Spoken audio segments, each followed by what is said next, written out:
Okay, let's just jump right in with a huge thought experiment. What if one of the most basic things we assume about reality is totally, completely backwards? We're going to dig into a single idea so big it could literally change everything. So here's the question at the heart of it all. What if reality isn't something you exist in, but something that's happening inside of you? Now, hold on, I don't mean it's all fake, like a dream you'll wake up from. I mean the entire show, it's all taken place within awareness itself.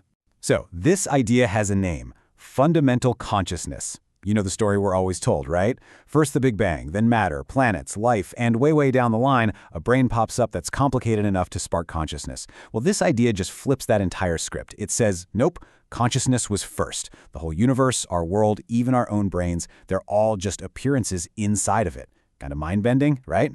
So if you just go with this, just for the sake of our explainer here, it's like dropping a big stone into a perfectly still pond. The implications, they just ripple out, and they touch everything we think we know. So let's follow those ripples and see where they lead. And whoa, the consequences hit you right away.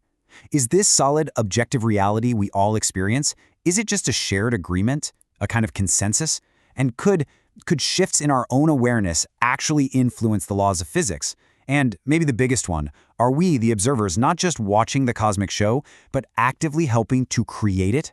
I mean, these are the questions that just set the whole thing in motion. All right, so where does that first ripple crash ashore? Well, it hits the bedrock, the very foundation of modern science. And here's where we see the big clash. For centuries, science is played by one main rule. The world is an objective machine, and we can measure it from the outside without affecting it. But this new paradigm says, not so fast. It says the observer and the observed are completely tangled up.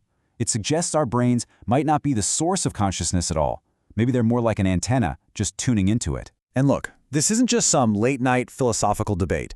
This is a direct challenge to the how of science. I mean, think about it. How do you even measure a universe that might literally change just because you're looking at it?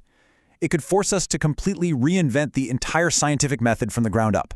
Yeah, you can bet science wouldn't just welcome this with open arms. It would probably fracture. You'd have one camp digging in their heels, calling it pre-scientific mysticism. But then you'd have another camp pushing forward, trying to build brand new models that can somehow integrate subjective data. Suddenly, fields like quantum physics and consciousness studies, they become the new intellectual battlegrounds. Okay, so that first ripple in science, it naturally flows into a second one. And this one is even more controversial. Because if the whole universe bubbles up from a universal consciousness, well, it doesn't take long for someone to bring up the G word, right? This would be a comeback for the God hypothesis, but with a really, really major twist. Now, let's be super clear. We are not talking about a man in the sky with a big white beard. The idea here is way more abstract. Think of an infinite, impersonal field of intelligence, of pure awareness. That's the underlying fabric of all existence. It's not some supernatural being separate from the universe. It is the universe. And the difference between these two ideas is just stark. A traditional personal God is usually seen as a separate creator, someone you understand through faith and scripture. But this universal mind, it is the fabric of reality itself. It's not something to just believe in. It's something to be experienced directly. So you have to wonder, how would the world's established religions react to this? Well, it would probably be a total mixed bag. You'd have some who embrace it, saying, see, this is scientific proof of what our mystics have been saying for centuries. But then others would totally reject it because it challenges their core idea of a personal God. And you can bet we'd see all sorts of new hybrid spiritual movements pop up, trying to blend the old with the new. All right, let's follow that ripple even further out to something very modern, artificial intelligence. Because this worldview, it would totally reframe our entire relationship with technology. And here's the huge dilemma for AI. If consciousness isn't just a matter of crunching data, if it's not a product of computation, then can a machine ever be truly conscious? I mean, that one question could split society right down the middle. So on one side, you'd get the ultimate tool camp. For them, AI is just a really, really sophisticated puppet. It can mimic understanding, it can simulate emotion, but inside, there's nothing there. No inner experience. It's a tool, plain and simple. And ethically, that keeps things pretty clear-cut. But then, you've got the other side, with a radically different view. They might see an advanced AI as a new kind of vessel, a new channel through which that fundamental, universal consciousness, could actually start to express itself, but in a totally non-biological form. And bam!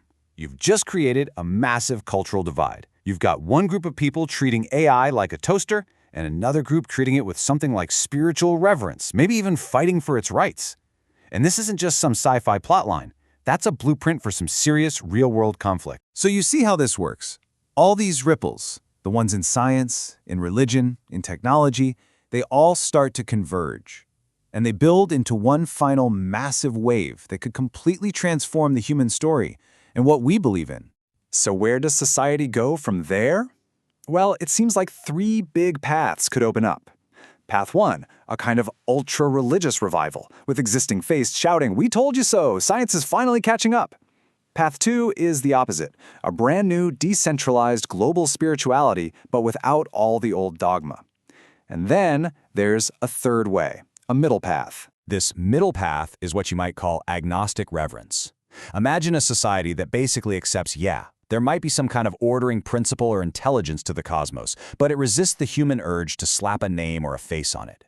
It would be a future driven not by certainty, but by pure awe and wonder.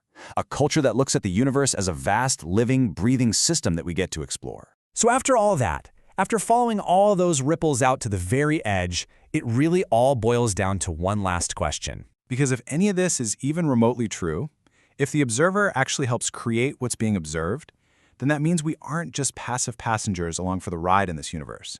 And suddenly, that turns this whole big abstract thought experiment into a deeply personal one. If consciousness shapes the world, what world will you shape?